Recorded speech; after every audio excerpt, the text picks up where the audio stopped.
What is up, guys? I'm back with another commentary about news as you watch some Black Ops domination gameplay. First thing I want to talk about is an article from, well, all these articles are from Yahoo, which are incorporated from other websites, like this one's from ABC News. Top story is it's about two gentlemen in Cincinnati that were at a casino, the Horseshoe Casino, and they're doing a 3 million summer giveaway promotion at their casino. And a gentleman named Kevin Lewis entered into the giveaway, and he won. So they announced his name at the casino. Kevin Lewis, come forward, accept your prize of $1 million. Your life is going to be changed forever. Kevin Lewis came forward. He received his check. What a great day. However, the casino then realized that they gave the wrong Kevin Lewis the money. Turns out there are two Kevin Lewises in Cincinnati.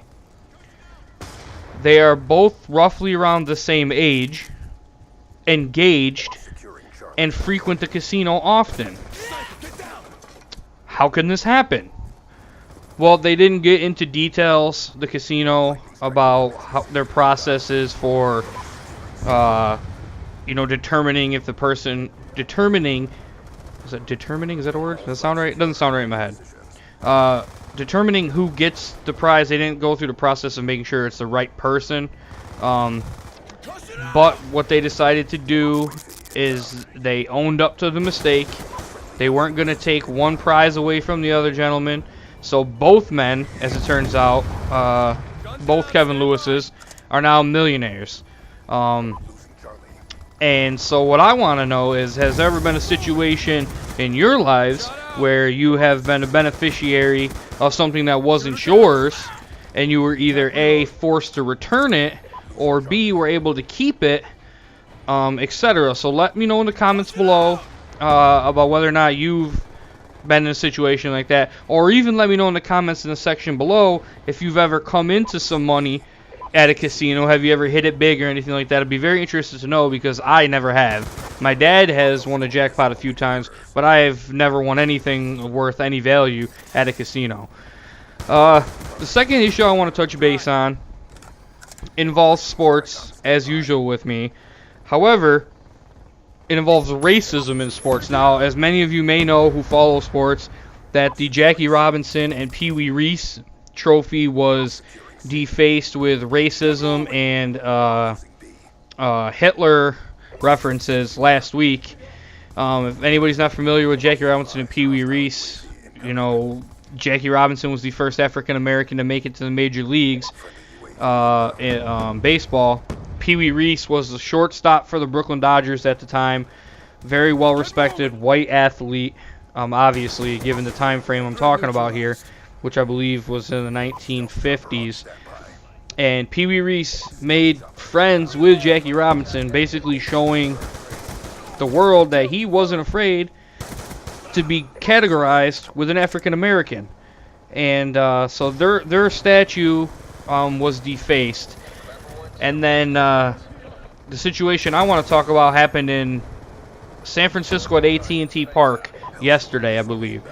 Adam Jones, the center fielder for the Baltimore Orioles, his team was up 10-2 in the ninth inning of a game that they eventually won. And a fan apparently threw a banana in center field towards Adam Jones' direction.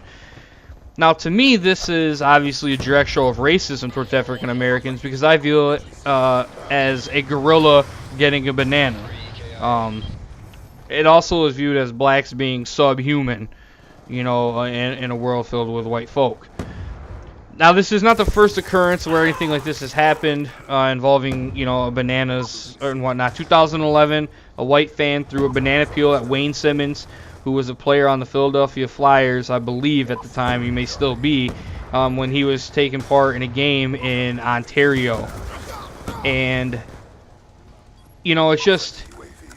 it baffles my mind that in today's day and age, we can still live in a world where racism is prominent. They say it's gone, it's disappeared. Well, no, it's not. It's still there. It just may not be seen as frequently as we think, or on a larger scale as it was when there was slavery and segregation. So, and the Giants' security, they are going to be reviewing the surveillance video to determine whether or not the banana was actually thrown. If so, who threw it? They're going to, see if they can get any live witnesses who saw it happen, and hopefully ban this gentleman. I don't know if there's any legal repercussions that can be taken upon this person. I won't say gentleman because it could have been a woman, but we'll follow that story and see what happens, and hopefully if something comes about that this situation, I'll have it in a future video what happened to it. Let me know in the comments if you've ever seen anything like this. I don't want you to tell me if you've been part of any racism, because I'm not racist, and I don't want to know if you're racist. That's none of my business. Each to each their own. But let me know if you've ever seen anything like this. Has anybody thrown bananas at somebody, or have you blatantly seen racism at a sporting event? Because it is very prominent. It happens a lot. The last article I'm going to talk about is a kid, Michael Detlef, and pardon if I pronounce his name wrong, and this is also from ABC Blogs, took a trip in late July with his family up to Arkansas's Crater of Diamonds State Park. Now, it used to be a site where they dig for diamonds. Naturally, you can imagine what probably happened. They were looking at some rocks, at the state park, and he happened to notice one that kind of looked a little unusual to the rocks around it. Well, he picked it up and carried it with him. Well, they weren't sure if they were going to do anything with it or not, but as they approached the end of the day and the end of their visit to the state park, Michael's father decided, let's go have the kids take this to the free State Park Identification Center. Well, where if you find a rock or you find something that maybe is out of the ordinary for what's there, they'll identify it for you. And their policy says, according to the website, that it's finders keepers. So if you find something, you get to keep it naturally. Turns out what he found was a 5.16 carat brown diamond. I didn't even know brown diamonds existed. I knew there was black diamonds. I think there's like chocolate diamonds. But this was a brown one. It almost had a little bit of gold look to it in the picture. I will have all these articles linked, and you can watch the video on it, and etc. They say it's the 27th largest diamond that has been discovered since the site became open to the public, which it is the only site in the world where it is open to the public, a diamond site, that is. Most of them are obviously, kept, I wouldn't say close to the public, where people go in and dig for diamonds, etc. This one is open to the public, so if you find it, you keep it. It's the 8th largest brown diamond that the park has identified since 1972, when it became public, I believe the article said. It's roughly worth about, and now this is after he gets the diamond cleaned and shaped properly, about $15,000. And he named it God's Glory Diamond. And so I want to ask you, the viewers, has there ever been a situation where you found something valuable, where you found that, that quick payday, that let's get rich quick? I mean, and I'm saying $15,000 is going to get this family rich, but $15,000 could change your life. You could be behind in your bills, you could be in debt, and $15,000 turns all that around. And now your weekly income from your job is enough for you to survive. You know what I'm saying? So let me know if there's ever been a situation in which you found something rich, or something worth of anything, that may have changed your life.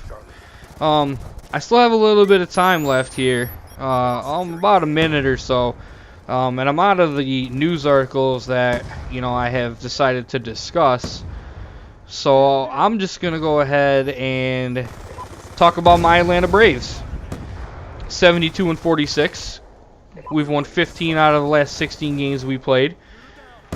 We're the first team, and I can't even remember the statistic, to be honest with you. Well, they've had two, and I say we as if I'm part of the team, but they have had 2 winning streaks of 10 games or more within the same season. And both winning streaks, the 10-gamer and the 14-gamer that just ended on Saturday, I believe, were both ended with 1-0 losses. So I mean, so not that that's an interesting fact, but you know, it is kind of neat to think about. So they do sustain the best record in baseball. They are the #1 team in baseball, and they finally have the #1 ranking on ESPN's Power Rankings. And I know it pained ESPN to do that because I don't feel that they're Atlanta Brave fans. But anyways, guys, leave your comments and suggestions below, please. Follow me on Facebook. Follow me on Twitter. Give this video some thumbs up. Spread the word to your friends. You know, I got 5 subscribers. You know, I'd like to see it go to 6, 7. I'm not trying to get 2.5 million, but I'm trying to get some. Thanks for watching, guys.